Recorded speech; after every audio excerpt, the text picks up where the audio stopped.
बताते हुए ये बहुत खुशी हो रही है कि आप सबके सपोर्ट से हमारे इस चैनल पर 100 सब्सक्राइबर कंप्लीट हो चुके हैं। Thank you for supporting me और ऐसे ही मुझे सपोर्ट करते रहिए। बाकी चलते हम अपने क्वेश्चन की तरफ। हम कर रहे थे 8.2 एक्सरसाइज और लास्ट क्लास में मैंने आपको 8.2 एक्सरसाइज के लिए एक टेबल बनवाई थी जो इस क्वेश्चनों में यूज होगी। तो करते हैं इसका फर्स्ट क्वेश्चन जो मैंने आपके लिए बोर्ड पे लिख दिया है। Sine 60 degree cos 30 degree plus sine 30 degree cos 60 degree. तो क्या था टेबल में, मैं थोड़ा सा आपको रिमाइंड करा देती हूँ। Theta, sine theta, cos theta. तो मैं ज्यादा वैल्यूज नहीं लिख रही क्योंकि सिर्फ इसमें साइन और कोस यूज हो रहे हैं। किस किस एंगल पर वैल्यू थी? 0, 30, 45, 60 और 90। अब जैसे जैसे क्वेश्चन करते रहोगे आपको इसकी वैल्यूज भी लर्न हो जाएगी, पर शुरू में आपको पूरी टेबल भी बनानी पड़ सकती है या बार बार देखना भी पड़ सकता है कि टेबल में वैल्यू क्या है। साइन की वैल्यू क्या थी हमारे पास? 0 डिग्री पे 0, 1/2, 1/√2, √3/2, 1। कोस के लिए क्या करना है? लास्ट को फर्स्ट ले लो, पीछे से वैल्यू शुरू कर दो। 1, √3/2, 1/√2, 1/2 और 0। अब देखो हमें किस चीज की वैल्यू चाहिए? Sign 60 degree. साइन 60 डिग्री कितनी है वैल्यू?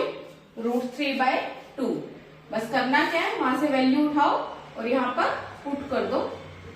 कोस 30 कितनी है वैल्यू? √3/2। साइन 30 1/2, कोस 60 1/2। सोल्व करेंगे, √3 को √3 से मल्टीप्लाई करेंगे 3, 2 2 जा 4, 1 1 जा 1, 2 2 जा 4। एलसीएम लेंगे 4, 3 + 1, 4/4। कैंसिल करके वैल्यू कितनी आ गई? 1। ये इसका आंसर। इस टेबल पर ही सारे क्वेश्चन बेस्ड है। आपने क्या करना है? टेबल से वैल्यू लेनी है और पुट कर देना है और उसके बाद उसको सिंप्लीफाई कर देना है। क्लियर है? करो नोट डाउन।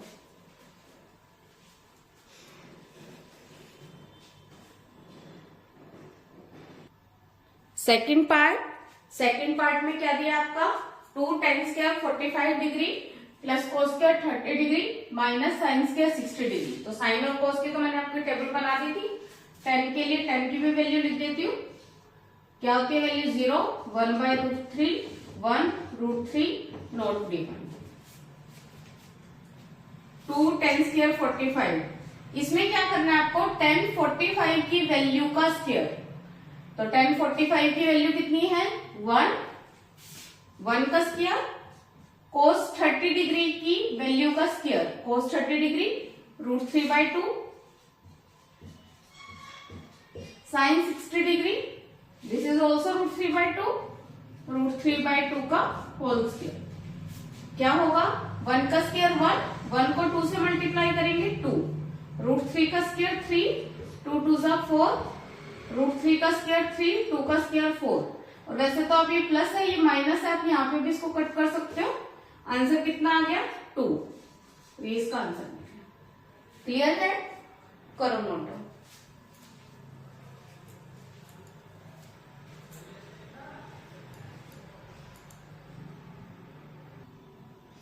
नेक्स्ट पार्ट कोस 45 डिग्री और अपॉन में क्या दिया है? Second 30 plus cosecant 30। तो इसमें और भी वैल्यू चाहिए तो आप भी लिख लो। साइन के अपोजिट करेंगे तो रेसिप्रोकल करेंगे, कोसेकेंट आता है। तो यहाँ पे क्या आएगा? Not defined 2, √2, 2/√3, 1।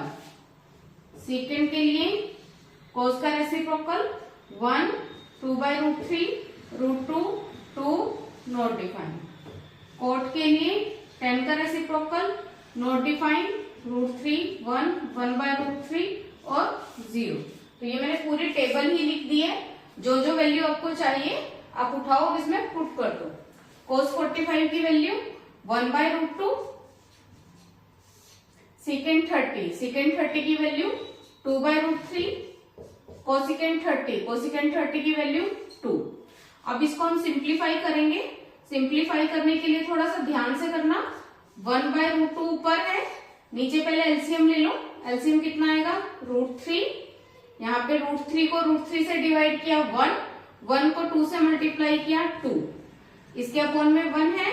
√3 को 1 से डिवाइड करेंगे √3 को 2 से मल्टीप्लाई करेंगे 2√3। अब हमने क्या करना है, जो ऊपर वाली टर्म के अपॉन में था इसके अपॉन में ये है, ये नीचे आ जाएगा, और जो नीचे वाली टर्म के डिवाइड में है वो ऊपर आ जाएगा। तो सबसे पहले हम ऊपर वाली टर्म का देखते हैं। 1 ऊपर ही रहेगा और √2 कहाँ जाएगा? नीचे। नीचे कितना है? 2 + 2√3, और ऊपर ये √3 जो है ये पलट के कहाँ गया? ऊपर। क्लियर है?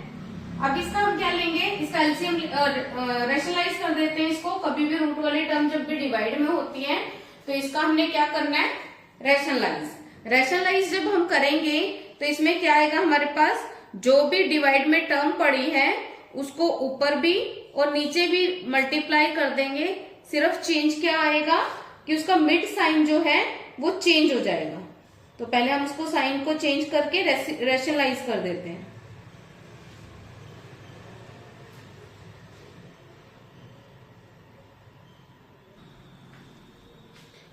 अब देखो हमने क्या करना है, √3 डिवाइड में ये जो रूट वाली टर्म पड़ी है बाहर, इसको भी अंदर मल्टीप्लाई कर देते हैं। 2√2 + 2 √3 को √2 से मल्टीप्लाई करेंगे तो √6। अब इसको हमने करना है रेशनलाइज। रेशनलाइज में क्या होता है, जो ऊपर वाली टर्म है वो एज इट इज रहेगी, जो नीचे टर्म है वो नीचे एक बार एज इट इज। अब इसमें क्या करना है कि ऊपर भी और नीचे भी इसको एज इट इज लिख देना है, बस मिड साइन जो है वो चेंज हो जाएगा। प्लस है तो माइनस। अब इसको सोल्व करते हैं। यहाँ पे कितना आएगा? √3 को अंदर मल्टीप्लाई कर लो आप, क्योंकि ये दोनों आपस में मल्टीप्लाई है। रूट वाली टर्म से मल्टीप्लाई होगी तो क्या आएगा? 2। √2 को √3 से करेंगे तो कितना आएगा? √6 - 2 √6 3 = 18। और नीचे रूट वाली टर्म रेशनलाइज करने से कैसे कैंसिल होती है? देखो ये सेम टर्म है, इसको अगर a ले लो, इसको b, this one is a b, a + b a - b क्या होता है? a² - b²। अब ऊपर कितना है? 2 कॉमन ले लो, अंदर कितना बचेगा? √6 - √18। नीचे कितना आएगा? 2 2 = 4, और √2 को √2 से मल्टीप्लाई करेंगे तो रूट हट जाएगा। 4 2 = 8 - 2 2 = 4, 4 6 = 24। यहाँ पे कितना आ गया? 2 कॉमन था, √6 - √18।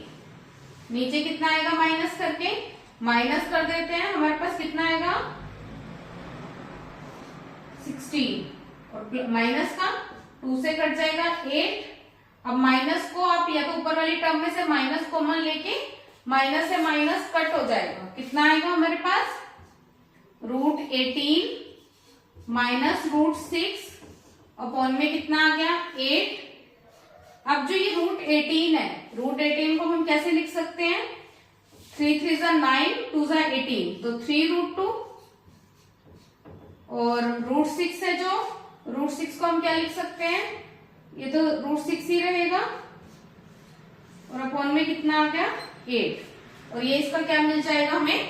आंसर, क्योंकि इसको हम आगे सिंप्लीफाई नहीं कर पा रहे हैं तो इतना ही हमारे पास होगा इसका आंसर। क्लियर है? सिर्फ हमने क्या किया, जो एंगल्स पर वैल्यू थी, cos 45 की वैल्यू कितनी थी? 1/√2, secant 30 की वैल्यू 2/√3, कोसिकेंट 30 की वैल्यू 2। वैल्यू तो हमने इजिली पुट कर दी, बाकी रह गया इसका सिंप्लीफाई करने का। सिंप्लीफाई करने के लिए आपने क्या करना है? सबसे पहले तो आप जब टर्म को अरेंज कर रहे हो उसी को ध्यान से करना है आपने।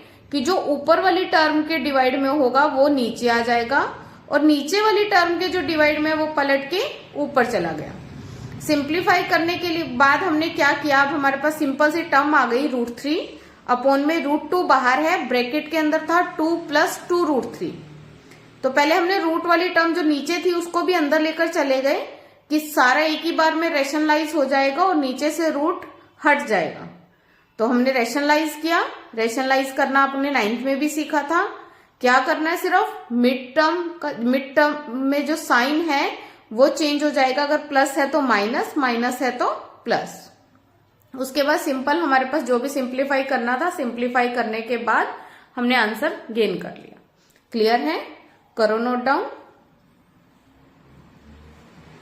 Please like, share and subscribe. Thank you.